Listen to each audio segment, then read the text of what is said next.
तसं मंत्रालय म्हणजे पंचायत समिती, या पंचायत समितीसाठी आपल्या विभागाचा प्रतिनिधित्व करण्यासाठी कोणाला पाठवायचं हा निकाल आपल्याला येत्या 7 तारखेला घ्यायचा आहे. सांगोला तालुक्यामध्ये शेतकरी कामगार पक्ष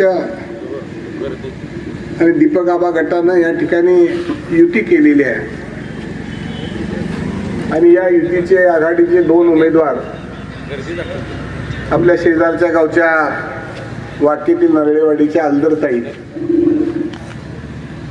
आणि आपल्या गावच्या सुनबाई, आपल्या सगळ्यांची ज्येष्ठ सहकारी, नेहमी ज्यांनी माझ्या आयुष्यभर मला लहान भावाप्रमाणे साथ दिली ते आबा यांच्या सुनबाई, सौभाग्यवती नवलेताई, व्यासपीठावर उपस्थित असलेले सर्वच नेते मंडळी, एवढ्या मोठ्या संख्येनं उपस्थित असलेले सर्व एकतपूर गावातील आणि या परिसरातील मतदार बंधू भगिनी आणि माझ्या तरुण मित्रांनो,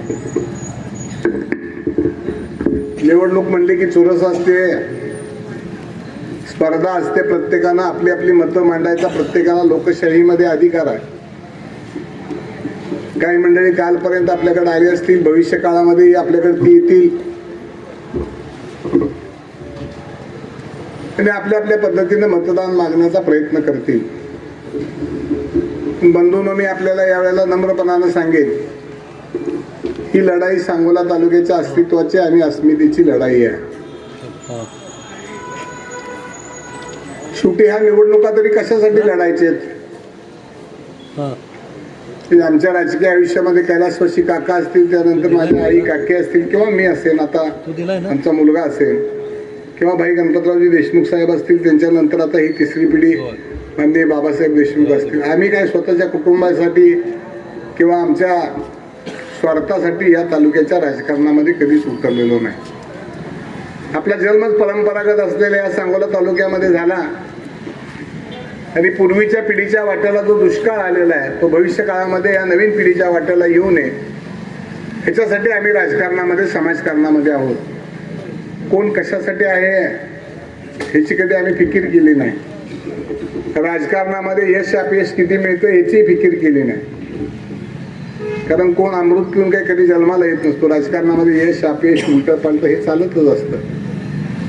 परंतु आपण जी मूळ काही गोष्टी ठरवलेल्या आयुष्यामध्ये, त्यामध्ये आपण कधी बदल घडवू दिला नाही.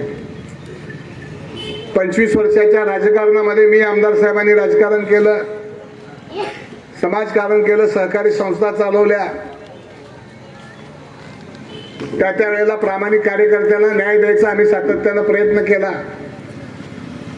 त्यांनी त्यांच्या पक्षातील कष्ट करणाऱ्या कार्यकर्त्यांना न्याय द्यायची भूमिका घेतली. मी माझ्याबरोबर आणि माझ्या वडिलांच्या बरोबर काम केलेल्या कार्यकर्त्यांना न्याय द्यायची भूमिका घेतली. दरम्यानच्या काळामध्ये थोडीशी 4 वर्ष एका निवडणुकीमध्ये विचाराची दरी निर्माण झाली आणि आम्ही थोडंसं बाजूला गेलो. परंतु तालुक्याच्या मनामध्ये, मतदारांच्या मनामध्ये एक अपेक्षित असं होतं की जो सांगोला तालुका एका चांगल्या वळणावर नेऊन ठेवलेला आहे, त्या तालुक्याला कुठेतरी वेगळं वळण लागत चाललेलं आहे आणि म्हणून काळाची गरज असल्यामुळं पुन्हा या दोघांनी एकत्र यावं हा सूर या तालुक्यातल्या मंडळींनी निर्माण केला आणि म्हणून आम्ही दोघांनी या निवडणुकीमध्ये एकत्र यायची या ठिकाणी सगळ्या जनतेच्या आग्रहाखातर आम्ही दोघांनी पुन्हा एकदा गेली 25 वर्षाची वहिवाट कायमस्वरूपी ठेवायची चालू केली. शेवटी निवडणुकीमध्ये इच्छुकांची संख्या असते, प्रत्येकाला आपल्याला पद असावं वाटतं. सारासार विचार करून आपण या भागातून आलदरताई आणि नवलेताईला प्रतिनिधित्व दिलं आणि आज माझ्या माहितीप्रमाणे आमदार साहेब सगळा गट आता एकत्वाची सभा झाल्यावर पूर्ण होतोय.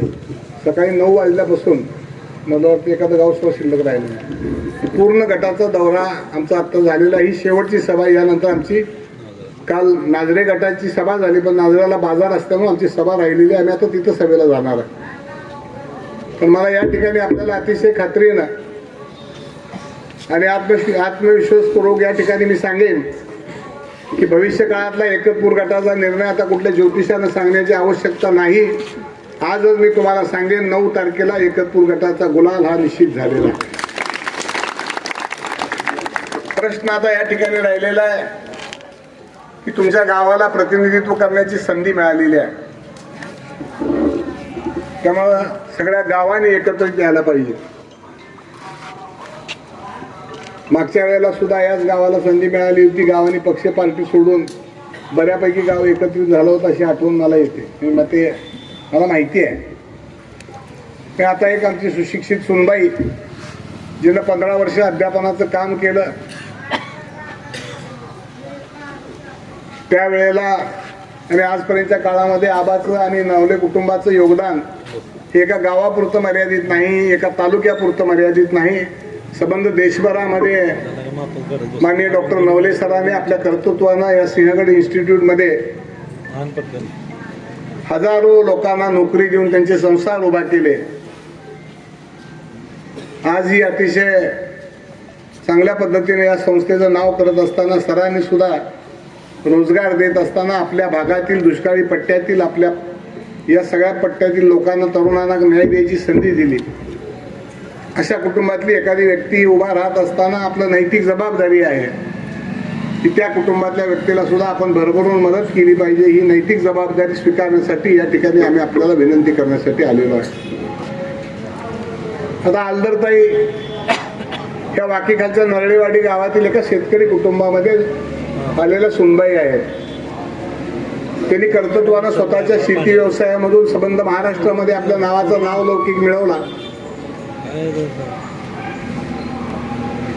आणि आज ज्या पद्धतीनं आमदार साहेबांनी, ज्या पद्धतीनं मी निष्ठावंत कार्यकर्त्याला परिस्थिती न बघता त्याच्या कामाच्या कर्तृत्वावर कार्यकर्त्यांनी केलेल्या आग्रहावर या दोन्ही उमेदवार या ठिकाणी मिळालेल्या आहेत. आणि म्हणून या निमित्तानं मी आपल्या सगळ्यांना विनंती करणार आहे की उद्याच्या 7 तारखेला आपल्या आघाडीचं चिन्ह नारळ आहे. या नारळाच्या चिन्हाचं बटन दाबून आपण प्रचंड मतानं विजयी करा ही विनंती करण्यासाठी या ठिकाणी उभा आहे. गेल्या 25 वर्षाच्या काळामध्ये आम्ही निवडणुका लढवल्या. मी 5 वेळा आमदार साहेबांच्या बरोबर निवडणूक लढवली. जिल्हा परिषद पंचायत समितीच्या 100% यश आम्ही निर्माण केलं. पण निवडणुकीच्या पूर्वी कधी आम्ही डाम टाकली, डीपी टाकली, 4 गाड्या मुरुम टाकला आणि मग मतं मागितली असं कधी झालं नाही. आम्ही आमची सगळी उभी हयात, माझं 65वं वर्ष वय, आमदार साहेब 90 वर्ष राजकारण करत होते, माझे वडील राजकारण करत होते. आम्ही जनतेच्या विकासासाठी शासनाच्या दरबारात बांधलो. क्षणिक सुखापेक्षा तालुक्याच्या पिढ्या सुखात राहिल्या पाहिजेत अशा पद्धतीचं राजकारण आम्ही आजपर्यंतच्या काळामध्ये केलं. काय केलं? हा चिंचोली तलाव आपल्या भागाचा एक मोठा शेतकऱ्यांचा पिढ्यानपिढ्याचा विषय आहे. नेहमी पाण्यावर अन्याय व्हायचा. दर मिटिंगला मी आमदार साहेब असायचं, कधी मी आमदार होतो कधी नव्हतो. प्रत्येक वेळेला डॉक्टर साहेब तुम्ही आता वर्ष झालं आलेला 25 वर्ष यांच्याबरोबर प्रत्येक मिटिंगमध्ये या कालवा सल्लागारच्या बिगर भांडण न करता आम्ही उठलो असं कधीच झालं नाही. सगळे वर दिग्गज आहेत आणि या सगळ्या दिग्गजांच्या तोंडातून पाणी काढून आपण खाली आणायचं. निळा उजवा कालवा असेल, टेंबू असेल, आता या सांगोल्याची उपसा सिंचन योजना असेल, ही 28 वर्षापूर्वी मंजूर झालेली योजना आहे. प्रत्येकाने काम केलं असेल त्या पद्धतीनं. परंतु मी 25 वर्षाच्या काळामध्ये आमदार साहेबांच्यावर काम करत असताना या योजना कार्यान्वित होण्यासाठी किती कष्ट घेतलं, रात्रीचे दिवस कशा पद्धतीने. आपण सांगोला पॉलिटिक्स YouTube चॅनल जर पहिल्यांदा पाहत असाल तर नक्की सबस्क्राईब करा आणि तालुक्यातील प्रत्येक बातम्या, ताज्या घडामोडी काही क्षणात जाणून घ्या.